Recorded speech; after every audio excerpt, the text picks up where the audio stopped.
গুলশানে পুলিশের সামনে ছাত্রদল নেতা পরিচয়ে ফুটপাতে টং দোকান থেকে 20,000 টাকা চাঁদা দাবির অভিযোগ ওঠে স্থানীয় বিএনপি নেতাকর্মীর ওপর।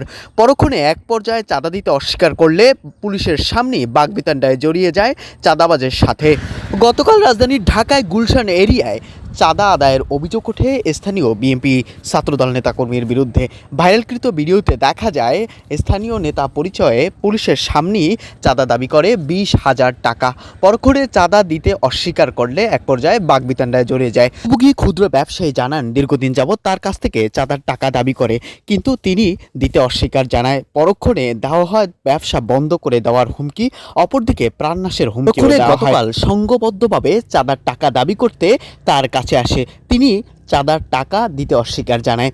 এর পরবর্তী সময়ে তার সাথে বাগবিতণ্ডায় জড়িয়ে পড়ে বলে জানা যায়। আশেপাশের সাধারণ মানুষ সে ভিডিও ধারণ করলে তা দ্রুতই সামাজিক যোগাযোগ মাধ্যমে ছড়িয়ে পড়ে।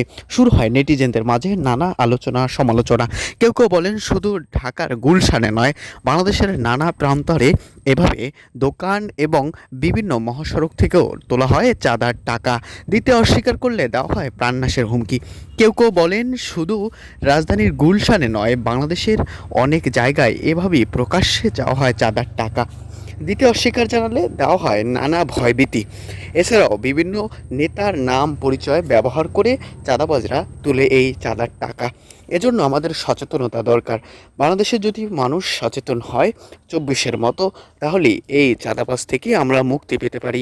আর চাঁদাবাজ কোনো দলের নয়, বরং বিভিন্ন নেতাকর্মীর নাম ব্যবহার করেই তারা প্রকাশ্যে এভাবেই চাঁদা দাবি করে।